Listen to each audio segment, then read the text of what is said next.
Welcome into this segment of Behind the Pen presented by mostvaluablepodcast.com. If you want to listen to the full podcast, go to blogtalkradio.com/mostvaluablepodcast.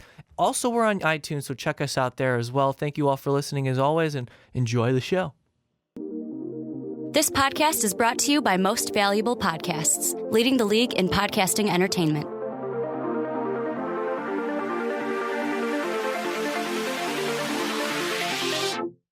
Welcome in, my friends, to another episode of Behind the Pen. My name is Mike Rankin, and I'll be your host for today's show, and I'm by myself, but that's okay.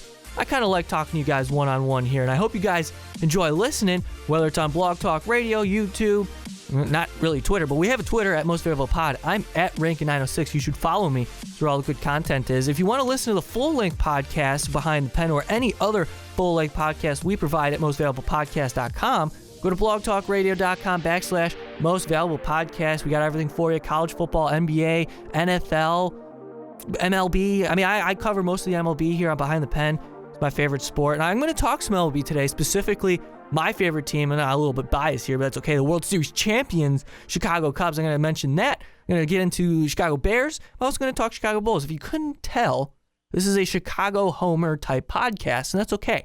Thank you all for listening. We really do appreciate it. YouTube, Most Valuable Podcast. Make sure to like, subscribe, comment below. Let us know how stupid we are. That's cool. We enjoy it. We take your constructive criticism and we apply it to our lives, and sometimes we don't care. Most of the time, it's me who doesn't care, but still, thank you guys for being a part of the team. We do it for you. Hope you guys can enjoy this episode of Behind the Pen. I want to start today with the Chicago Bulls, because we're 30 games into the regular season already, in the 2016-2017 season. And I'm just like, wow, this stuff is flying by. You know, going back before really the winter hit, you know, in the fall, I was so excited for Chicago Bears football, but obviously they're a dud.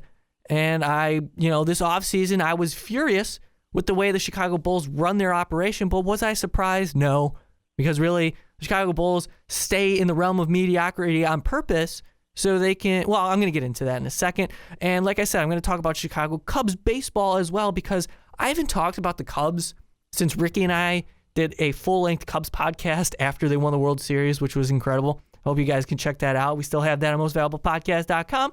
So let's dive into this Bulls conversation first, however, okay? Because, what can I say about the Chicago Bulls? Well, one, really, I guess this is what should be expected. You know, they're pretty much what we expected, and that's around 500. Currently 14-14 on December 22nd. Oh, by the way, Merry Christmas, Happy New Year, and Happy Holidays to all of you listening, and whatever you celebrate. I hope, you know, the season brings you joy, because obviously it's the best time of year. Yeah, I just want to throw that out there. December 22nd, the day I record this podcast, we're talking Chicago Bulls. They're 14-14, currently 7th in the Eastern Conference. And that's also another topic I kind of want to touch on in this little segment here is what's going on with the East, right? Because I was under the impression that it was supposed to be much more improved here. But, I mean, I look at the standings now. What separates the 3rd seed and the 7th seed is just 2 games. And the 8th seed, 9th seed, and 10th seed by 2.5 and 3 games.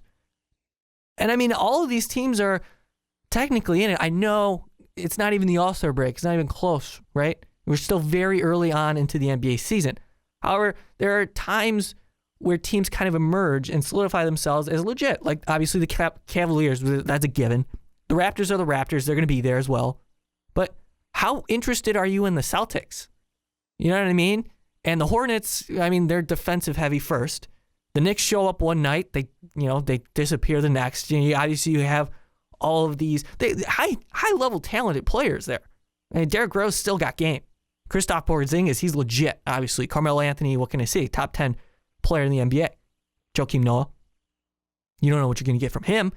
And being a Bulls fan, you know what I mean. But it's like, what do you got there? I don't really necessarily take the Knicks seriously, but they're, I guess, a playoff team. You have to consider them a playoff team, right? And the Pacers go out and do some things in the offseason. You know, they acquired Jeff Teague, which was, in my opinion, a huge move for them as well, right?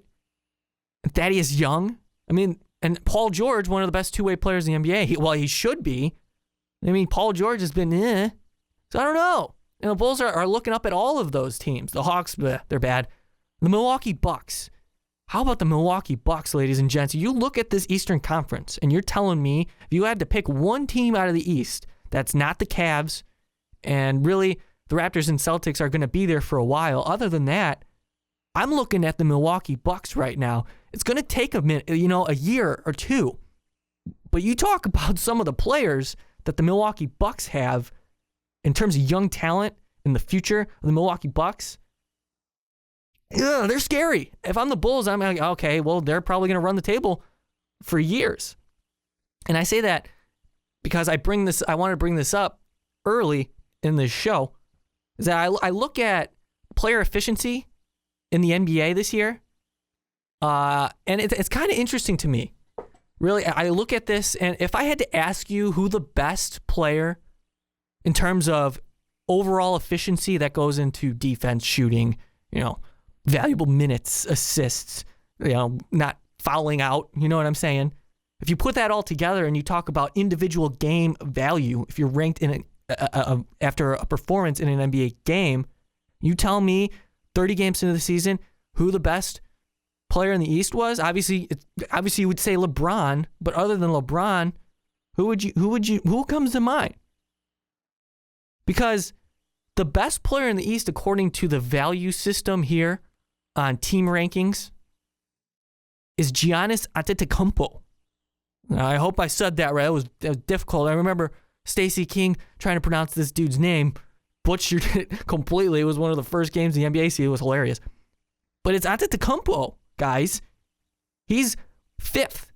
Above him, it's Kevin Durant, James Harden, Anthony Davis, and number one is Russell Westbrook. Russell Westbrook is doing something the NBA really hasn't seen by an individual player in a long time.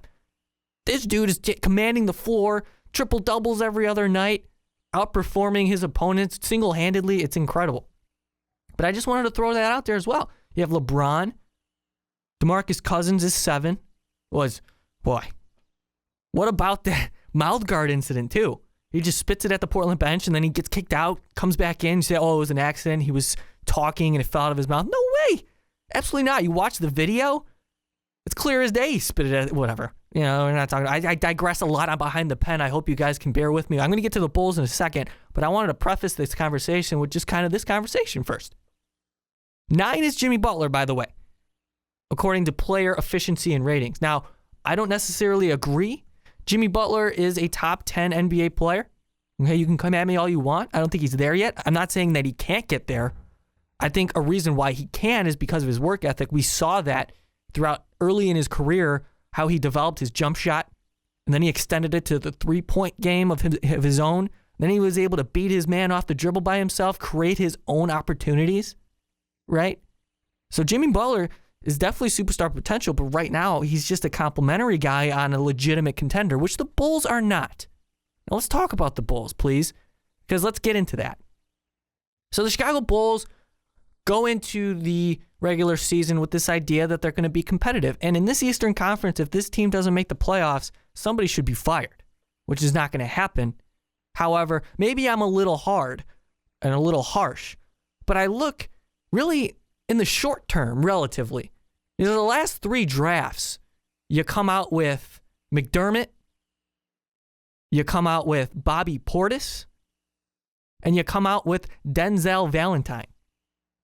Okay, now, I think it's a little early, obviously, to jump off the bandwagon of Denzel Valentine, and I'm going to talk about him in a second, because there's reasons why he's not getting many minutes with the Chicago Bulls right now. And then you look at Bobby Portis. I don't know, guys. I don't know about Bobby Portis. How is he going to find minutes? Productive minutes. I don't know.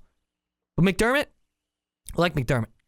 However, it's obvious he can't play defense, and he was actually embarrassed against the Timberwolves because Thibodeau was like, oh, go get him. Whenever McDermott's on the floor, if you look, it's just ISO against McDermott. They get a switch on the guy they want, whatever they do, and then they just clear the lane, clear the floor, ISO against McDermott, and he'll get beat every time. So that's kind of a flaw, a big one. in McDermott's game, and that restricts him in big-time minutes, right?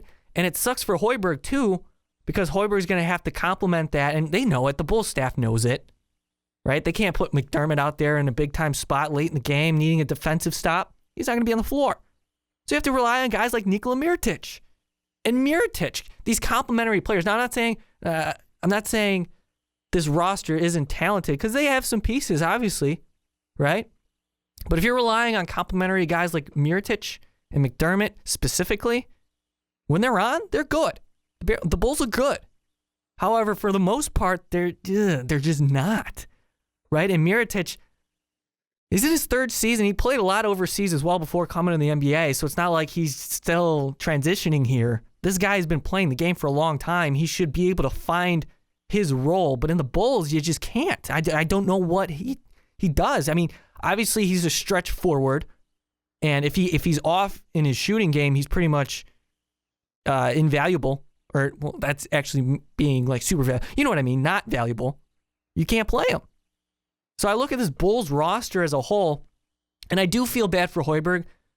I do. He gets criticized a lot, and he's put to blame for a lot of the Bulls struggles, specifically last year. You know, you could be as hard as you want on Hoiberg last year, because it's true.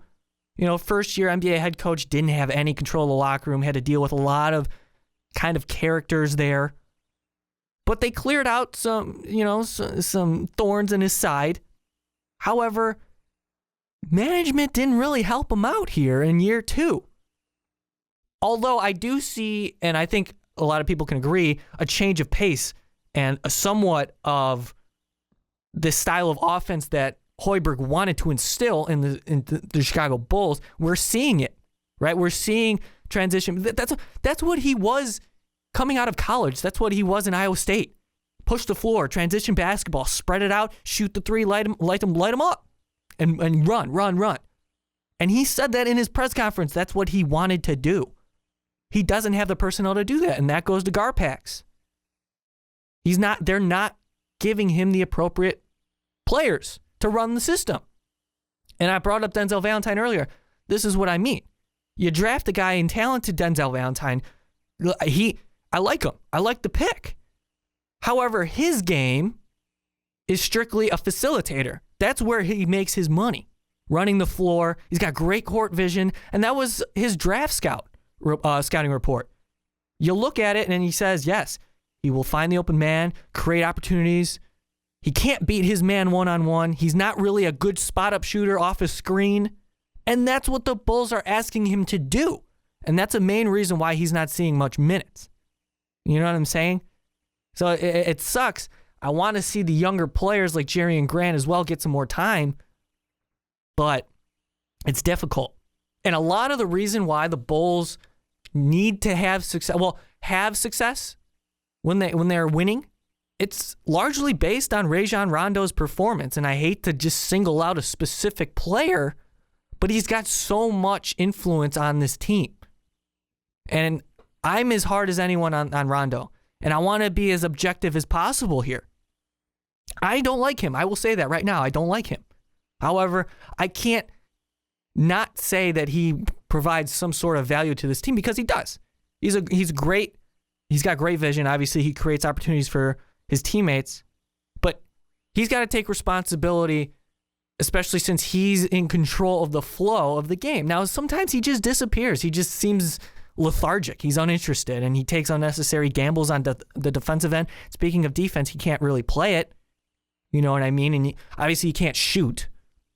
So it's how he runs this offense. It really translates to the rest of the club. Obviously, he's going to push the floor. Sometimes he just gets lost in the paint. You know, he drives a lot. He puts his team, dribbles out the shot clock, puts his team in a tough spot. Plus, he's got to get back on defense. I don't know. I'm a little critical on Rajon Rondo, but he hasn't really been much. So hopefully after this year, we see something that we can really key on at the point guard position, where we can say, okay, we got something here. Because Rajon Rondo is just a filler for now. Isaiah Cannon, you shoot 17% in December. Brutal. Michael Carter-Williams is hurt, but once he comes back, guys are going to sacrifice minutes, and that will include Valentine and Jerian Grant as well. So this Bulls team right now, obviously they're going to be competitive. They have, something going here, but the complementary players I'm looking at, it's just it's not there. They need impact guys in the draft. They need more draft picks. And I didn't like the direction that the Bulls were going when they decided to stick with Rondo and stick with Wade. I was really upset about the Dwayne Wade signing, but not because he was added to, not because of his talent, right? Because I know Dwayne Wade's still a good player, and I know what he offers to the Chicago Bulls outside of the court and behind the scenes in the locker room and things like that. I get it. And we see it. The Bulls are really relying on Dwayne Wade to be a productive player, and he has been just that. He and Jimmy Butler have been this team, along with Taj Gibson and some consistent performances by Robin Lopez, which I'm impressed with as well. It's just, you look at this, the direction of the Bulls. I didn't think it was the good route to go. Specifically Rondo. I'm going to keep saying it, but I digress. I know what the Bulls are doing. They're trying to stay relevant, and you talk, especially going into the offseason, they talk to free agents. They say, listen, come to Chicago, this historic franchise, this obviously Michael Jordan, this legendary lore of the Chicago Bulls, and we've been in the playoffs how many consecutive years? Major market team, join us. It's just they gotta spend the money. And how often has that happened? Not often. And how often has top end free agents come here? Not often at all. Dwayne Wade came to the Chicago Bulls because really he didn't want to go anywhere else. We're going to bring him back. He wasn't going to go to Denver. He wasn't going to go to Milwaukee. So obviously he would come back to the Bulls, and the Bulls gave him a nice payday. But it's not like they emptied their wallets on this guy. It was a pretty solid deal for what you're getting right now for Dwayne Wade. So this Bulls team, strictly mediocre right now at this point. And I don't know if that's going to change anytime soon. I want to see some sort of direction. They're still stuck. Younger and more athletic, huh? I'm seeing pretty much the same thing. I'm seeing slight improvements in the way Fred Hoiberg wants to run their offense. But overall, just as I expected, really. 500. Fighting for the 6th, 7th, or 8th spot in the East. That's going to be the story for the Bulls all season long. And whatever, right? I mean, at this point, it's upsetting. It really is. I was so ready for the rebuild to go. And if that meant trading Jimmy Butler for a guy like Chris Dunn or acquiring draft picks, I was okay with it. Or Zach LaVine, I would have been okay with it. What? We gotta take what we can get right now, and what we can get is ugh. And this entire East, going back to my original point, this entire East has been just kind of underwhelming. But overall, Chicago Bulls, same story, same as always. I'm sure I'm going to revisit this topic later on this season. The Bulls are so fun to talk about. Something's going to happen. I didn't even mention the fact that Rajon Rondo already got into a fight with an assistant, but he's taking accountability. I saw in a post-game press conference today that it's up to him to, make sure that he's responsible for what he's responsible for, and he's taking account that he hasn't been so far this season. So good on him, but same old story, guys. Chicago Bulls, what else is new? Thank you guys for sticking around for this segment of Behind the Pen. If you want more Most Valuable Podcast content, click on the video up above, because I don't know why you wouldn't want to keep listening to our voices every day. But again, guys, thank you all for listening. We really do appreciate you.